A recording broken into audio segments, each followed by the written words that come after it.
welcome to the Divine Intervention Podcast.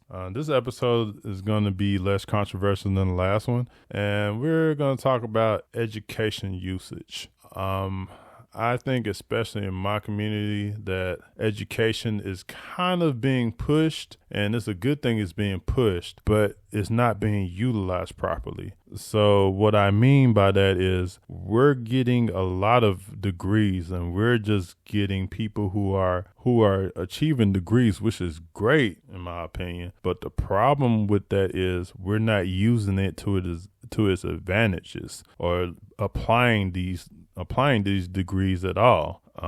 We need to be able to use these degrees and actually treat them like business transactions and investments. A degree is an investment of saying, hey, I am guaranteed to achieve X, Y, and Z if I get this. And there should be a cost benefit analysis done when you get a degree.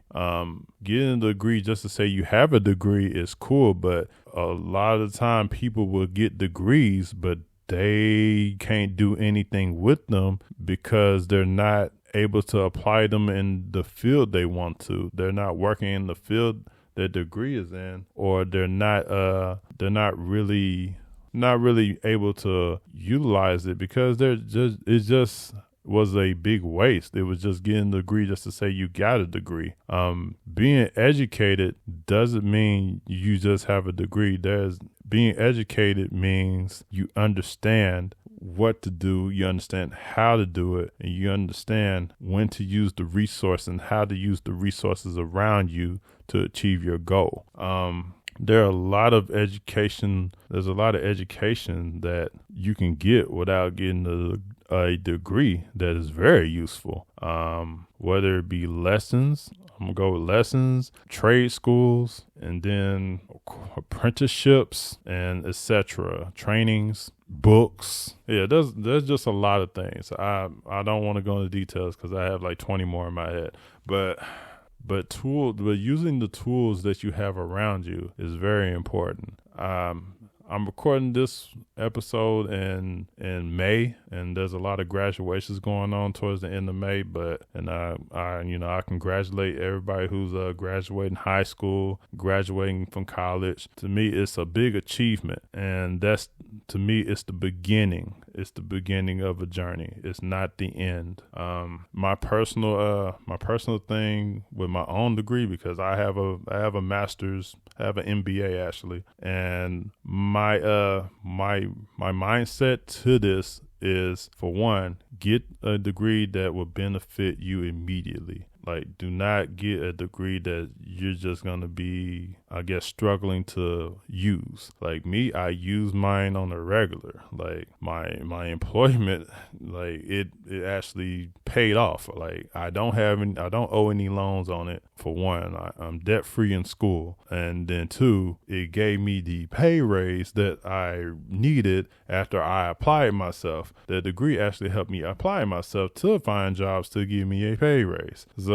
that in itself is pretty good. Also, it taught me some ins and outs of business that I was actually working with already, but I understood it from another point of view. So now I can relate from another standpoint, and it actually was worth it. Now, am I going to go nuts and get another degree? No, I'm not, because it's not financially, it's not worth it, and I have the common knowledge. And then if I want to get any more knowledge, I can just get that from other individuals, work experience, and through various textbooks and seminars. So no, to me, it wouldn't be worth it.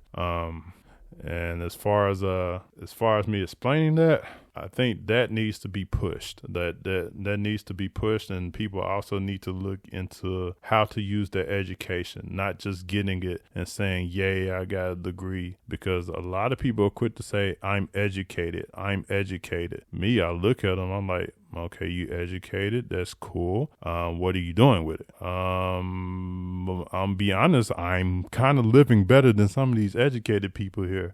Not to toot my own horn, but Like I make more than some people with Ph.D.s, and I don't owe any student loans either. So my thing is, I'm not going to put myself in a situation, and you shouldn't either. Don't put yourself in a situation to where you're struggling or you have something on your back and you're not benefiting from it. No, you shouldn't be. Nobody should struggle if they work hard for something. You need to work smart with what you're getting so it can benefit your life. And it's okay not to be called Dr. something or have some initials at the end of your name. It doesn't matter. Some of the best people and the richest people in the world don't have anything on their names, don't even have a college degree, period. Their education comes from experience and learning from other people, and that's a form of education too. Like, you don't have to have letters or whatever at the end of your name to make it big and make it successful. A lot of successful people are entrepreneurs. Like, entrepreneurs don't have the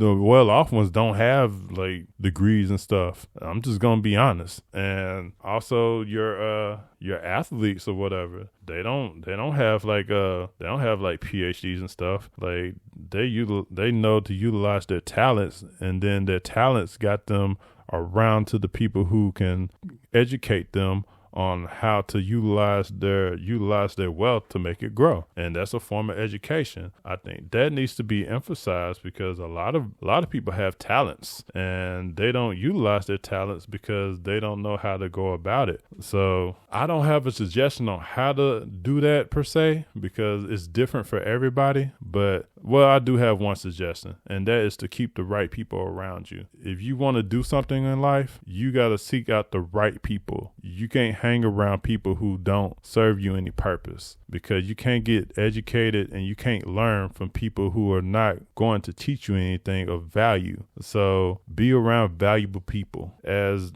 Buddy Boy Who Died say, get you a high value person. And I'm gonna say high value as in really valuable information, not the other type of high value stuff. I'm talking about high value information, the where you'll learn and you'll be able to grow and get your coins, because at the end of the day, it's about survival and being able to be comfortable in your life. Well, be able to grow in your life.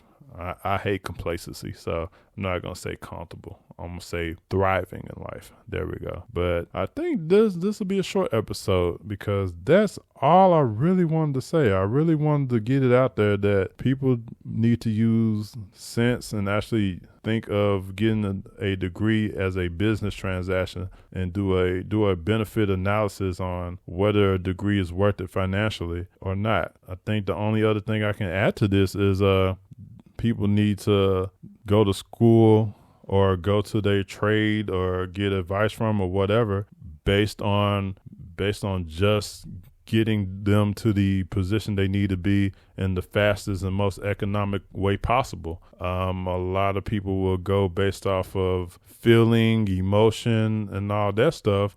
And the feeling and the emotion, I'm going to say about maybe 15-ish, 10 to 15 years later, will cause them all kind of anguish and stuff, because they'll have bills they have to pay because of all the schooling and stuff. And some of them went to school just to have an experience, which, don't get me wrong, experiences are nice. But when it comes to something that affects your life, you want to make sure the future has you having the best experience, not the now moment. Not the moment then to where, hey, no, I want the best. No, you need to make sure when you're young or your children are young, you need to make sure you budget out. You need to say, hey, look, you can get this degree at this place for X amount of dollars. Do that. You can get this degree from X amount here, and they have this many hires, so you need to go here. You need to do that type of research. You don't need to say, hey, oh, we went here or whatever. No, it doesn't work that way anymore. Honestly, they don't even, nobody cares about where you come from except small local government jobs and all that stuff. It doesn't really matter. You need to go to where you will benefit the most in your future. So to these kids that are graduating and thinking of college and know what they want to do, because a lot of people go to college and don't know what they want to do. But if you know exactly what you want to do, come up with a plan. and execute it. I know it's hard for like a high school kid to comprehend. Some get it, some won't, and it's understandable either way or the other. But that plan needs to be executed, because right now the biggest pimps of I guess taking kids' money and putting kids into debt is these financial institutions with these school loans, and then these institutions, the schools institutions themselves, because they're the ones charging all this money for going to school. Me personally, I wouldn't support any school that has me under any type of debt, because they need to pay me. Like I need to be reimbursed. If I'm sitting like $100,000 worth of debt, no, I'd be mad. Because I'm over here not getting the benefit. And the thing is, most people are not getting the benefit of it, because my thing is like a car. Like people pay off their cars in, like, I don't know, the average is like 3 to 5 years. Some people might extend a little bit longer, but I'm gonna call it 3 to 5 years. You pay for that. Like the benefit you get from your car is you get from point A to point B. You get to make money from it. Like it takes you back and forth to your job and your place of employment, so you can make the income. These schools, like the payment process for that is painful, and most people don't even pay it back. It's just something that if I was there, I would find a way to get it wiped off. Like, honestly, that's whatever way you can get school debt wiped off, wipe it off. Honestly, I wish when they wiped it off, they would actually snatch the money away from the school. That's what I wish would happen, but I don't think it happens that way. But okay, I went off in a tangent, but I think you get the idea. So let me go ahead and close this out and saying goodbye. I'll see y'all next time, and I am about to go enjoy this basketball game.